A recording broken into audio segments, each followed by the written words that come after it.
কখনো এফডিসির গেটে বড় ডেকচি নিয়ে গরিবদের জন্য খিচুড়ি রান্না করছেন, আবার কখনো মাইক বেঁধে শহরের রাস্তায় ভ্যান চালাচ্ছেন। ইনি কোনো সমাজসেবক বা পেশাদার ভ্যান চালক নন। ভাইয়ারা সিনেমাটি দেখলে অজু ভাঙবে না, এই একটি কথা বলে যিনি সারা বাংলাদেশে তোলপাড় ফেলে দিয়েছিলেন সেই পাপমুক্ত সিনেমার নায়ক রাসেল মিয়া। সম্প্রতি তিনি আবারও আলোচনায় এসেছেন তার নতুন সিনেমা গোয়ারের প্রচারণার অদ্ভুত সব কৌশল নিয়ে। নভেম্বরের মাঝামাঝিতে 15টি হলে মুক্তি পাওয়া এই সিনেমার জন্য তিনি টানা 10 দিন এফডিসির সামনে অসহায়দের রান্না করে খাইয়েছেন। কিন্তু এই দানবীর ইমেজের আড়ালে যে রাসেল মিয়াকে সবাই দেখছেন তার আসল রূপ কি জানেন? যিনি আজ মানবতার সেবায় ব্যস্ত, মাত্র কিছুদিন আগেই তিনি ছিলেন আদালতের কাঠগড়ায় স্ত্রী মামলায় জেল হাজতে। আসুন জেনে নেই রাসেল মিয়ার এই হিরো থেকে ভিলেন হওয়ার পুরো কাহিনী। সোশ্যাল মিডিয়ায় ভাইরাল হওয়ার নেশায় রাসেল মিয়াকে অনেকেই হয়তো হাস্যকর চরিত্র হিসেবে চেনেন, কিন্তু তার ক্যারিয়ারের শুরুটা ছিল বেশ উজ্জ্বল। রাসেল মিয়া 1974 সালে জন্মগ্রহণ করেন। 1987 সালে মুক্তিপ্রাপ্ত কালোজয়ী সিনেমা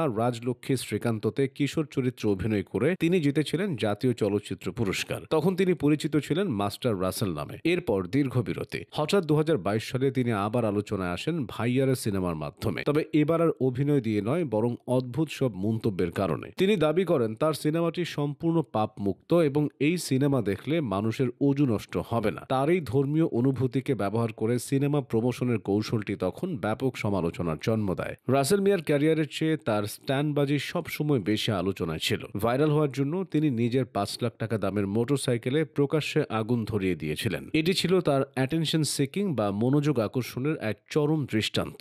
কখনো তিনি লাইভে এসে অঝরে কেঁদেছেন, কখনো আবার নিজেকে মানবিক হিসেবে জাহির করার চেষ্টা করেছেন। তিনি নিজেকে এমনভাবে উপস্থাপন করতেন যেন তিনি দিনের পথে চলা এক মানুষ। কিন্তু পর্দার আড়ালের রাসেল মিয়া আর সোশ্যাল মিডিয়ার রাসেল মিয়ার মধ্যে ছিল আকাশ পাতাল তফাৎ। তারই সাদা সিধে ইমেজের আড়ালে এক রূপ লুকিয়েছিল। রাসেল মিয়ার জীবনের সবচেয়ে কালো অধ্যায়টি উন্মোচিত হয় তার স্ত্রী সুমাইয়া আফরিন বর্ষার মাধ্যমে। 2024 সালের মার্চে তারা পারিবারিকভাবে বিবাহ বন্ধনে আবদ্ধ হন। সোশ্যাল মিডিয়ায় তাদেরকে হ্যাপি কাপল হিসেবে দেখা গেলেও বর্ষার দাবি বিয়ের মাত্র 3 দিন পর থেকে শুরু হয় রাসেল মিয়ার আসল রূপ দেখা। রাসেল মিয়ার নতুন সিনেমা তৈরির কথা বলে স্ত্রীর কাছ থেকে 65 লাখ টাকা যৌতুক দাবি করেন। বর্ষা এই টাকা দিতে অস্বীকার করলেই শুরু হতো শারীরিক ও মানসিক নির্যাতন। বর্ষা অভিযোগ করেছেন রাসেল মিয়া তাকে চাকরি করতে দিতেন না, তাকে গৃহবন্দী করে রাখতেন এবং সামান্য কারণে গায়ে হাত তুলতেন। এখানেই শেষ নয়, রাসেল মিয়া তার প্রথম বিয়ের কথাও বর্ষার কাছে গোপন করেছিলেন বলে অভিযোগ আছে। নির্যাতন সহ্য করতে না পেরে